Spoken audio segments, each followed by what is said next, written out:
Okay, welcome back to our share of the Kuntres learning series.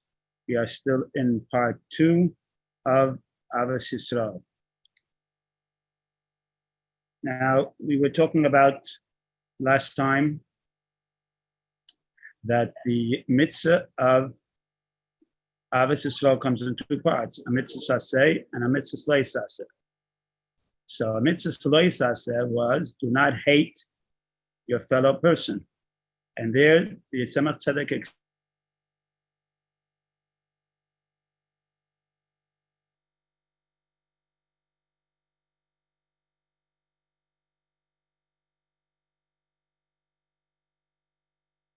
with a defect, then Hashem will not be able to connect with us. That's what we learned last time. Now we're going to be doing the mitzvah saseh of Yehavta Leich Kamoicha. Now, as an introduction, what does it really mean when a person has a real love for another person? So there's a story that comes in a couple of versions, but one of them is that there were 2 very good friends. They grew up together, and when they grew up and they became adults and they got married and each one moved to his different city, they still kept a very close bond, and they always visited each other and everything else.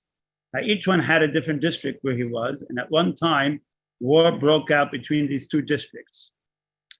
And yet, one of them felt he has to go visit his friend, even though it's going to be very hard to travel and he's going to have to smuggle himself through the border because there's war going on. But he felt he has to come to his friend. So he goes, packs himself up, and he goes through to the other border, and sure enough, he gets caught, and they arrest him as a spy. And the king says to him, all right, being that you're a spy, that's the death penalty. He says, I'm not a spy. I have a very good friend here. I came to visit him. He says, what? In time of war, you're coming to visit your friend? He says, yes, I had to see him. He says, I'm sorry, you're a spy. That's it. So he says, listen, I am a businessman, and the way we do business is we do everything on honesty and on our word. Nothing is written down. So if you're going to kill me, so give me at least a little bit of time for me to take care of all my things, all the debts that I owe, I should be able to pay back. All those that owe me, I should be able to collect. And then I'll come back and you'll kill me. So the king says, what are you, crazy? What do you think? I'm a fool? The moment you leave me, you're going to run away. You'll never come back. So he says, listen, remember I told you I have a very good friend over here? Call him here and he will be my guarantor that I'm going to come back. King hears that, says, no way do you have a friend that will take your place. But you know what? All right, guards, go find this and this person. And they go and they bring his best friend and they see each other, they hug each other. And his friend says, listen, they arrested me as a spy and they want to kill me. I just want to make sure that I can go home, put my things in order, and I'm coming back. So the friend says, I'll take your place, no worries. I'll stay in jail, and you come back. I'm your guarantor that you'll come back. King hears us. He says, all right, but remember, if he doesn't show up, then you take the death penalty. So I'm ready for anything. Don't worry. So the king says, all right, you have a month's time. All right. He puts his friend in jail and he is allowed to leave. He right away runs home and he tries to do everything. Meanwhile, the king says to himself, no way is this guy coming back. And he comes into the prisoner and he tells him, your friend is really going to come back. He says, listen, we are buddies. We love each other. We are bonded. He's going to come back. Don't worry. He says, I'd love to see this, but remember, you put yourself in a very bad position because he's not coming back. So, just prepare yourself because you're going to be in the gallows. Sorry, but you put yourself into this. I wouldn't trust him. He says, don't worry. Even if he doesn't come, I'm ready to take his place. He says, wow, you're unbelievable. It's a month's time. It's the day that the month is coming up. And the king comes to the prisoner. He says, you see, I told you your friend is not going to come. He says, the day isn't over yet. And even if he doesn't come, I'm ready to give my life that he should live. If this will be the way that he'll live, I don't care, as long as my friend is alive. So it comes towards evening, and the king then says, okay, set up the gallows in the courtyard, and we're going to execute the prisoner. And as they create the scaffold and they're preparing the place, and all the people are coming to see how a person is putting himself for his friend in order to be executed for him, unbelievable. And as he goes up the platform and the executioner is about to put the noose on his neck, all of a sudden there's a guy screaming, wait, make way. And it's his friend, he's running over and he says, I'm here, no, take off the noose. And he runs up and he takes off the noose and puts it on himself. And the other friend says, no, I was ready to die for you. That's it. It's as if you didn't come. I'm dying for you. And each one is fighting for the noose. The king sees this. He says, this is impossible. No way are two people fighting for each other that the other one should live. He comes over and he says, listen, if I wouldn't see with my own eyes, I would never believe it. But if you have such a love for each other, listen, you guys are both free. I just wish that I can join your camaraderie and I should be part of your friendship.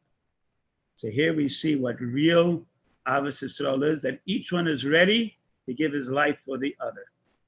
Not something that we normally see, but it's humanly possible. So now let's see what the Maimer says. We're up to Eis base.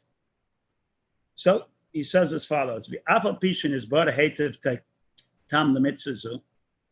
even though we explained it very well, and we explained in a way that this concept of Ahavas Yisroel is a thing that causes a defect, and just like a carbon cannot be brought because it's a defect, so too we can't approach Hashem because of defect, because we took part of us and threw it out.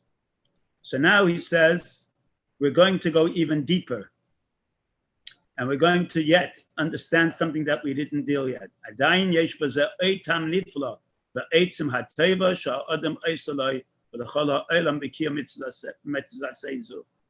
There's another wondrous explanation and something that is good for the person who does it, and he affects the whole world when he does the mitzvah of Yahavta Lecha Kamecha. And Sholom, and the opposite, God forbid, if he doesn't do this mitzvah of loving the fellow Yid, but rather but rather when he does the loisase and he does go against not hating and he hates someone. Now, where do we see this? That is, according to the explanation that Hillel had said, in reality, we don't really understand why he would use why would he explain a positive command in a negative form? As he says, what is hateful to you, to your friend, you shouldn't do. But he didn't say the positive thing. Why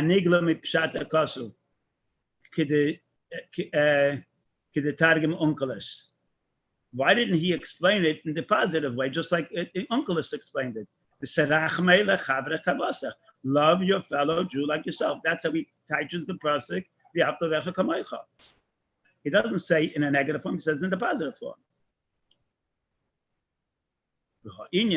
And the concept is, when he says it in the negative form, what is hateful to you, do not do to others. This gives a very deep explanation of what the mitzvah actually is.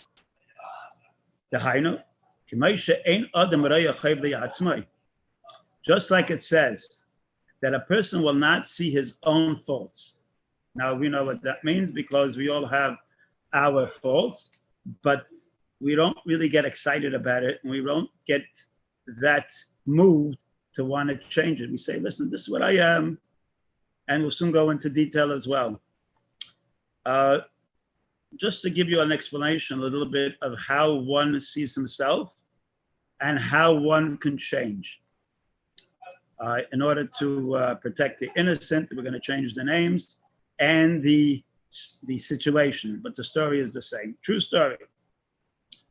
Person, let's say he's a manager of a certain company, has different people working for him, and they're not really on such good terms because the manager, demands a lot, and the people are not so excited. They want to kind of goof off a little bit, and this person doesn't let him. So he's got his friends, and he's got those who are, always talking bad about him and everything else. But business goes on, and the company is running. One day, there's a chasana. His daughter became engaged. Everyone's excited, and everyone figured, we'll come to the chasana. And yet, when it came to give out the invitations, he decided, for his own comfort, I guess, I don't know why, but he decided that he's going to invite all the people of the company, in other words, the ones who work for him, that he's going to give them a special treat. He's going to invite them to a special Sheva Brachas. So he's not dealing then with them at the chasana, but he's making for them a Sheva Brachas. When the people saw that, they said, why this guy is such a low-down person? How could he do this? He's ashamed of having us come to his chasana. What's going on? Everything else. And people started thinking, yes, no, I'm not going to show up. But everyone's talking. The night of the chasana, one of the people was sitting at home, and he was thinking to himself, all right, he didn't give me an invitation, which is okay, that's his prerogative. And he did invite us to come to Shabbat because he's not negating us. He's still keeping us as, someone that he respects and everything else. He's giving us a meal, so to say, a party. But who says that I can't go and wish a mazel tov and the kala, who happen to work also in the company? I don't have to have an invitation for that. And if I could do something good, which I have to do, why shouldn't I give him a mazel tov and a bracha to the kala as well? This is what the person said. And sure enough, he tells his wife, here, I got to leave now. Where are you going? I'm going to the chasana, but you were invited. I'm going to say mazel tov. I don't have to be invited to do that. And he goes to the wedding hall. He sees the boss, the manager, and he goes over to him and says, mazel tov, whatever his name is. And the person who got that mazel tov, the manager, he had such a big smile and such a happy face. He was like overwhelmed with his goodness that here's a person who wasn't invited, came to him to say mazel tov, means he is a real friend. And of course, the person then waited to meet the kala. The kala was ecstatic because she said, so wonderful for going out of your way for me. I really appreciate it. She said, you made my day.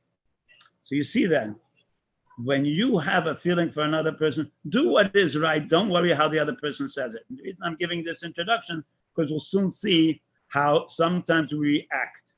But this would be something that, as we feel, that do what you feel. If you feel that this is the right thing to do, don't worry how the other person will take it. But the reality is, if you go out of your way, that person will appreciate that even more.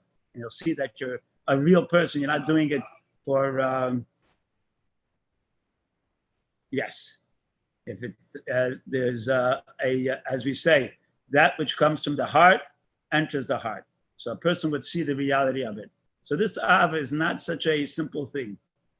But let's see what the Rabbi says about this, the Tzemach Tzedek. So he says like this: a person doesn't see his own faults. Doesn't mean that he doesn't know his faults at all. Adrabah. On the contrary, he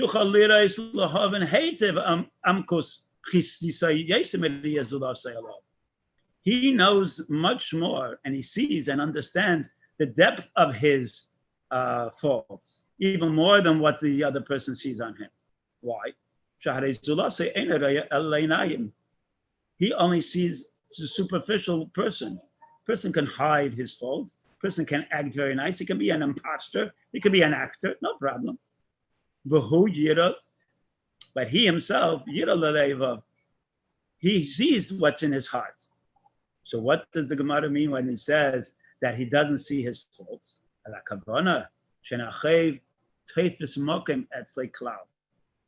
This default, this shortcoming does not take any place by him He spoiled me that he should get excited about it and do something about it. And therefore he makes it. He doesn't want. It's as if he doesn't want to see it. He's ignoring it. Why? This great love, that he loves himself so much, is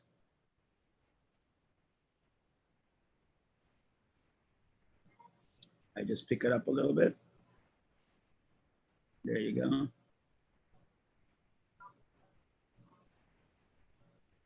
His love is so great that all his faults, that he knows himself that he has, the love will cover it, and it'll be like it's something, a distance from him. It's like putting, all your faults on a shelf somewhere, close the door on it. It's not there. I am not going to get excited about it.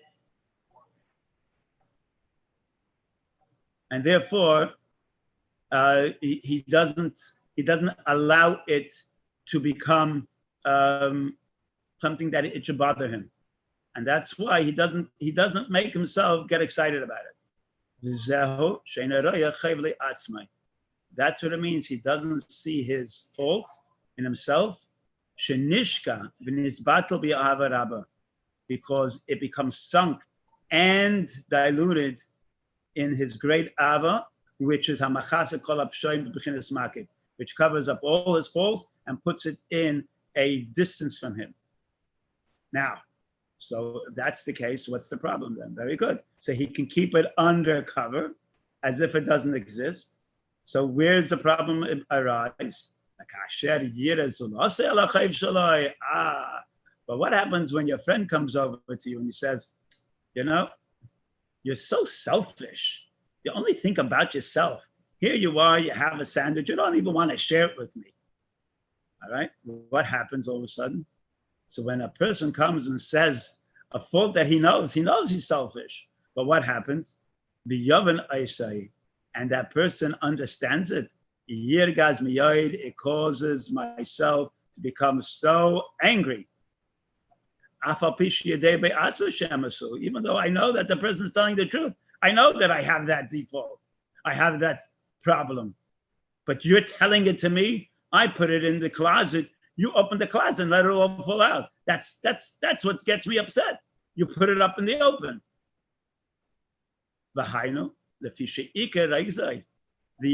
The real anger is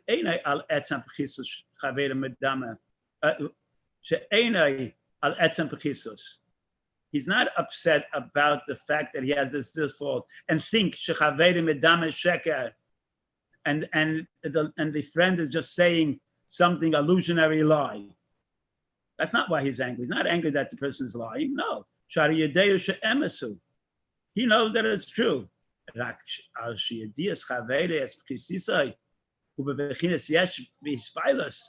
he's upset is that his friend brought that fault into reality and into his emotions that he sees it bothers him.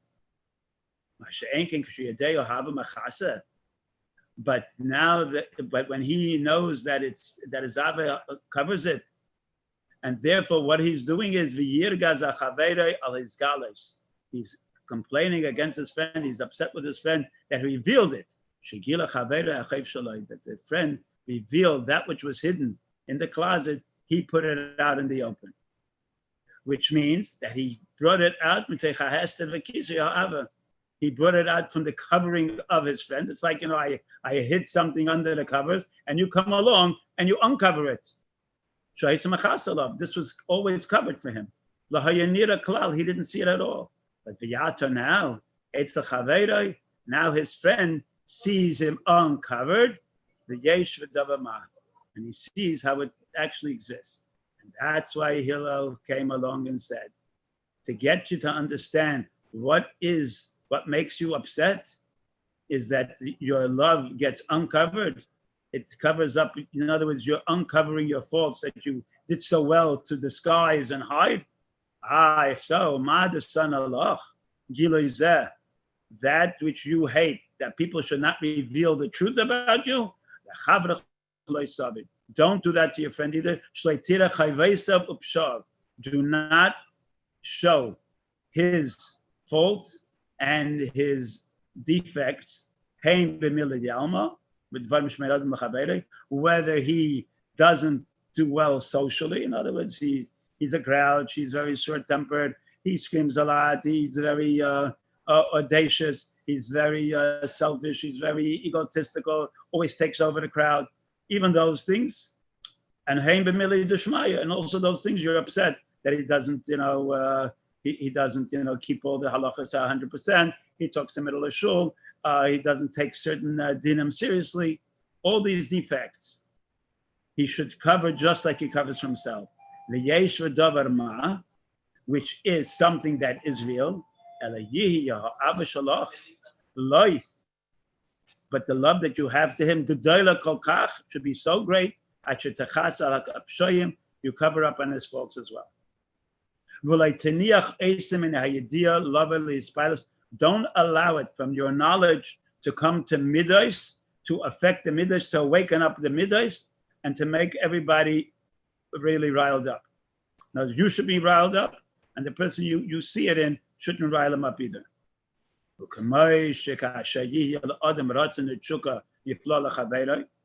Just like we find that a person gets connected with a wondrous way to his chaver, that is drawn to him in such a great way, from the core of his soul, that he is bound to him with that. So then, even when this friend that he loves so much from the core of his heart, and he will do something bad to him, this will not change his feelings for him, and it will become like naught towards the avarabba that his friend has for him. As it says, Mayim Rabim, the great waters will not quench the fire desire that I have to Hashem. And this also goes for a human being as well. So we have then as follows. There are times that even someone who does something wrong to me, which I have full right to say, how could you do that to me? But because I have such a love for him, I know that it doesn't mean anything to me. I'll give you a perfect example. Imagine your best friend is making a big party, birthday party or some kind of a simcha, and she makes her list. You being her best friend, of course, I don't have to put you on a list. Of course they're going to invite you, right? So she writes the whole list down and everything else. And she invites everyone the list. And guess what? Because she only followed the list, she forgot to write it out for you. But in her mind, she already invited you. But you didn't see that. What you saw was, I didn't get an invitation. How dare she do that? My best friend, she's so terrible and everything else.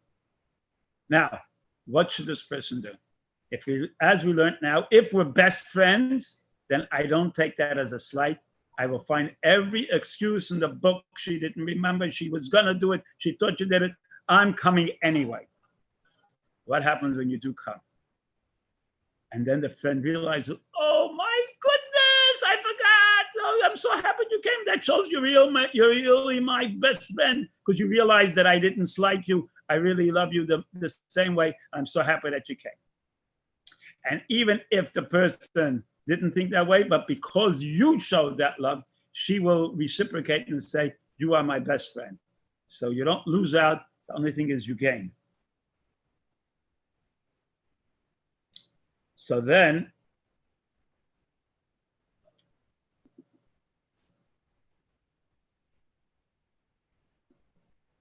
so that's why a person then who will see the other person in a way that it seems he's doing bad, he will not be affected by it at all. That is why Hillel said, this is called Hatera Kula. Now, what is that supposed to mean? That means he's saying that when a person can cover up on his friend's faults, then you're doing everything that Torah says. Why? Because when we include all neshamas, one with the other. We become one of mamish ki hikuma echad, that we make ourselves as one body. Levad ayidei, besides the fact that through this, geirim l'mayla inyan nifla, that you caused a wondrous thing l'mayla, which is shu yisaid v'tachlis kol ha'Torah kula. You did something that all of Torah does. Now, what do we do when we do a mitzvah? So it says as follows: you have the idea of kutsha b'richu, and you have the idea of shchina. Shchina is the level of kedusha that comes in each level, and it rests in that level. So you have shchina as it is in Atzilus, you have shchina as it is in Bria, you have shchina as it is in Yitzira, you have shchina as it is in Yitzira, and in Asiya, then you have it as it is in this world. You have shchina as it comes when you have 10 people together, and then you need to combine that which is higher than shchina, because this is conforms to the level of what the kedusha can take. But then you have kutsha b'richu. Kutsha b'richu means kadosh, which means removed, and baruch hu means blessed, that comes down. Our job is to connect the higher level of kutsha b'richu with the lower level of shchina and unite them as one. So how do we do that? When I do a mitzvah, so I am a neshama in a body, so I am on the lower level, I have shchina within me, and also shchina means the Klal Yisroel as they are together, they're called shchina as well.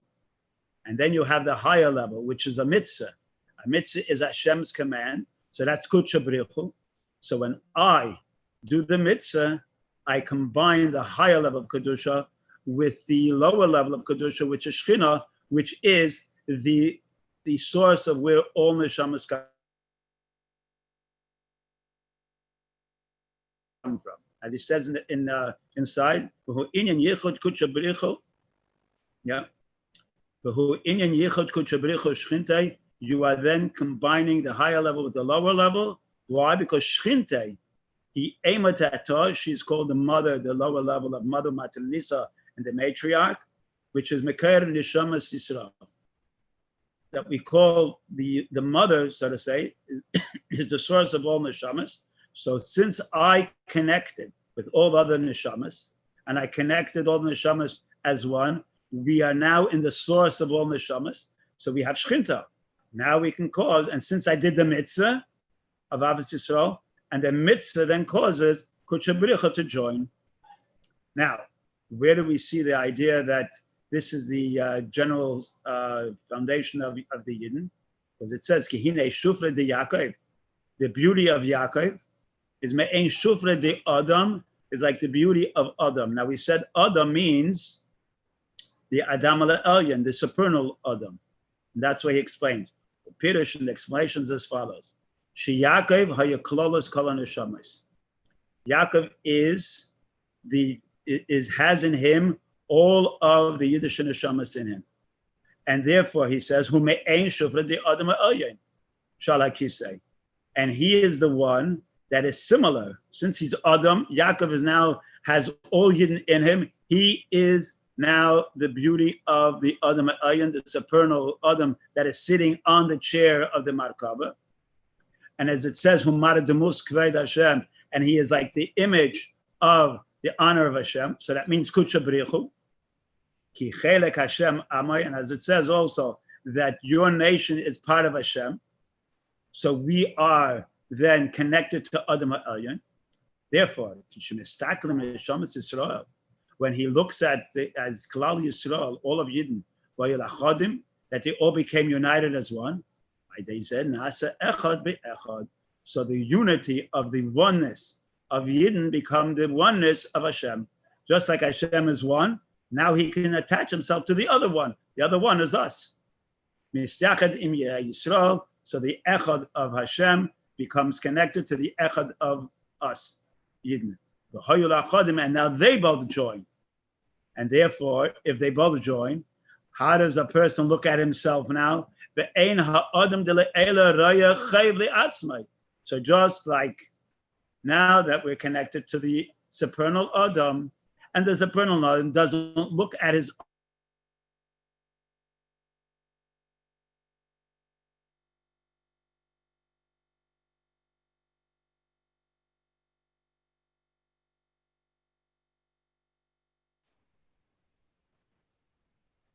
Yeah, I'm on.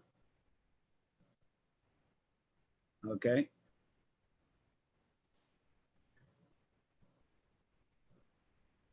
So we say that since we are united to the Adam HaElyon, and since the Adam HaElyon now becomes us as well, we became one. So now, just like the Adam HaElyon does not see any fault in himself, so that will carry over us who Yisroel. Then he will also look past all our faults. Just like someone cleans himself in the big ocean. In other words, we become then engulfed in an ocean of purity. So therefore, like the pasuk also says, as in Parshas Balak, by Hibit Avim B'Yaakov, Hashem does not see any sins in Yaakov, and doesn't see any faults in the Yidden. Why? Because Hashem Hashem is with him. And since Hashem is with us, and just like a person doesn't see his own faults, so then it carries over that we are now part of that Adam. So therefore, if a person doesn't see a fault in himself, we are now part of that Adam, so Hashem doesn't see the faults in us, which is understandable. Now, what does it mean Hashem doesn't see our faults? The aim it doesn't mean that Hashem doesn't see it because it's hidden from us. God forbid. Why? Because everything is revealed and known to us. As the Gemara says, even a very easy kind of a talk between two people, Hashem knows of this as well. So what does it mean he doesn't see it? Like it says, he sees the fault, but doesn't pay attention to it. That's what it means. He covers up on it. He doesn't allow his knowledge of this fault, which he knows in his own knowledge, but rather the tachlis, which is Ein Sof, doesn't have an end. He doesn't allow it the midais. He doesn't allow it to come down in the midais, meaning it shouldn't come down in the action of gvura to be judgmental. Why? Because the Ava covers up on it. As it says in Iyov, Hashem made like a covering over him. Now, what does Elakah mean? So the Tzemach Tzedek explains, Elakahu Kel Vavhei. Kel is the Inyan of Chesed. Vavhei is a idea that it's even more. So Shehu Chesed Elyon Hamaki. It is a great Chesed, a great kindness that encompasses us. It says in Eitz Chaim. That means it's a levush haneshama. This becomes the clothing of the neshama, but and becomes its seal, ayin neshama. But on the other hand, what happens if God forbid if a person allows then a separation of one person of the other? That means then anyone who has a defect we learned before cannot come close to Hashem. So you can't join then which is kol ha'Torah kula, because every mitzvah does that, and I now cause that this cannot happen. I also cause then that l'mayla there should also be a separation of klolos neshamas, because Hashem can only become echad with us when we're echad. Then all of a sudden he does see our faults, especially of Shuhamafrid Achmal Litzlam is that we separate ourselves, God forbid. As it says, bless us because we are as one.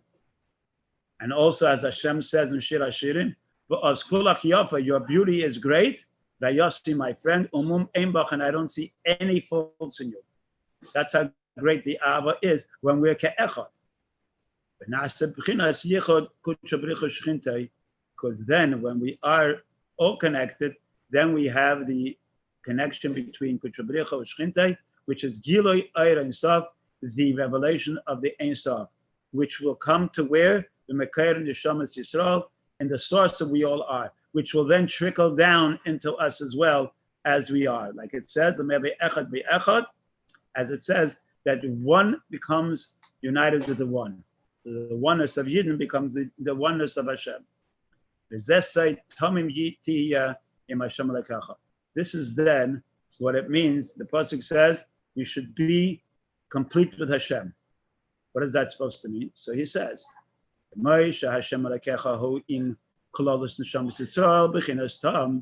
just like Hashem, who with the general level of all the Yidden, of all Neshamas Yisroel, he is in with them, Tom, as in a completeness, the Hainu, Ha'aras Chachma Ilah. We learned before that just like the brain is the one that unites all the organs, because the chayas that he has, he gives through all the organs equally. So therefore, they're all alive the same. So therefore, the Chachma Ilah, the Cholalos Evarim de Shchinte, is connected to the limbs of Shechina. Therefore, V'yahavta Lecha Moicha will then be joined with the mitzvah of V'yahavta Lecha Moicha. And what will be the result of that? And we will not be, our faults will not be seen. So too, just like you, Hashem is tummy with us, we should be tummy with our friends. Why? That Hashem, your God, meaning the level that's within us, should join in the echad of Hashem with Mesiras Nefesh. Now, how does that connect with what Hillel said? As he said, what did Hillel say? That which you hate, do not do to others. Just like you don't want anyone to uncover your faults from your beautiful love that you have, that you blanketed yourself with, don't uncover the faults of your friend as well. Now, he also said, Hillel said, V'idach pirushahu. The rest of Torah is all explaining this concept that you don't want to uncover any fault, because Shahare Kol HaMitzvahs, every mitzvah does the same thing. It connects us to Hashem, and therefore Hashem then connects with us, and it's called Shchinta. Shchinta then is us, as we are all in the source of the Shechina. Kiyadua, as is known. And where is the great yichud? Is as Adam le'ela, the Adam, which is Kutra B'richa B'Shchinte. Who is Shchinta? Ha'nikra Shufet de Yaakov, is all the souls of the beauty of Yaakov. Who Toloi B'Hiskalos Ha'ava Amitis. This is revealed how Hashem gives us the source of life through the Ava Amitis Adlias Kamoicha Mamash, that Hashem sees us as we are together with Him, as it says, Chelek Hashem Amay. Hashem is our Chelek. So we become one with Hashem, and just like Hashem is giving us His Ava to us, we will then be part of that Ava. We will be then covered up from any problems that we have. And this a person creates. This a person does when he does the mitzvah of loving a fellow Jew like himself. Now, what does it mean call a vishar kol mitzvahs? Then what do the other mitzvahs do? All the other mitzvahs are coming to explain how they become one. Why? The Hainu.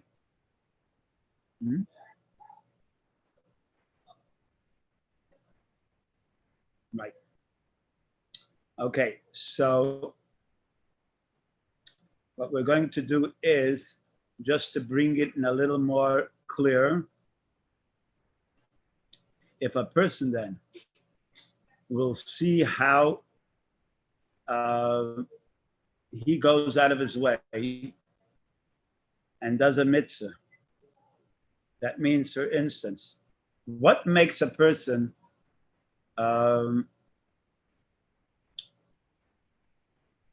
In other words, what does the mitzvah do to an object or to the person? So we know that a person is made up of two parts, neshama and body, sur and chaymer. Now, when we look at a person at his chaymer, at his body, then it's two separate people. And we will see all the faults and everything else. I'll tell you, there was a situation where there was a paraplegic and he had to sit and strapped up in a wheelchair. He couldn't speak, but he could move his head, and an arm could move, and they had it on a swing light, and he had a pencil, and he had a chart of ABCs. And I was asked to be able to learn with him. This was in the bungalow colony. The mother said, this person, in other words, my son learns with my husband. They learn Gemara, Rashi, Taisus, and I'm looking at her and I'm looking at her son. I'm thinking to myself, lady, how do you communicate with this person? And it doesn't look like he understands anything because the body looks like it's out. But I figured, okay, let's give it a try. So the first thing is you see the body and it really bothers you because, you know, he's not in control and he doesn't seem, and then you start learning with him and then he's asking a question. So he's pointing to the ABCs. Now, from the first word that he said, I realized right away what his question was. So I said, oh, you mean this and this? And he shakes with his head. And he does it again. And he still says the same word. And I say, you mean this and this? And he shakes again with his head. So then I wait until he finishes the whole thing. And sure enough, it's my question. But you know what I realized? He says, I'm a human. Give me the respect and let me ask the question. Don't talk for me. Let me talk. From then on, I realized I'm talking to the neshama. I'm not talking to the body. The body is not there, but the neshama is there. And the neshama has the same feelings like me. What do I care what his body looks like? And that's really what every mitzvah does. It takes an object and says, you're not just a physical object. You are a keli to be able to do a mitzvah with you. And that's why Kol HaTorah Kula is part of the Ahavas Yisroel, because the only way I can come to the Ahavas Yisroel is if I look at the neshama, not at the body, because that's what we learned in last week as well. If the body is a separate organ, but the neshama is all the separate organs become united through the life force that is shchinte, and that's kutra b'richa goes into it. And every time we do a mitzvah, we have kutra b'richa u'shchinte. So this is what Hillel wanted to say. If you really want to do the mitzvah right, how do you feel about yourself? I want my skeleton that I have, I want him in the closet and I want to lock it up. No one should see him. Therefore, do the same thing to everyone else's. And the way you can do it, looking at his neshama. That is where his real beauty is. So the other stuff doesn't mean anything. His neshama is great. And I love that neshama. And it happens to be in this body. So therefore, it's possible to have Ahavas Yisroel. And the greatness is that we cause the world and ourselves all the blessings that the Eibishter gives. And this will bring Mashiach for sure. So when you talk about Ahavas Yisroel, yeah, it's not something that just, it's a nice word. It really does change the world. Ezras Hashem, next week to be continued, and the schedule will be, we'll notify you in Ezras Hashem next week. You should all have a special Tisha B'Av. It should be a time that Yehavchu, the Sashtam of Simcha. It'll be Tisha B'Av where instead of crying, we'll be dancing and enjoying ourselves and saying, Hashem, we did it. Thank you very much. Atzlach Rabbi. Have a good night.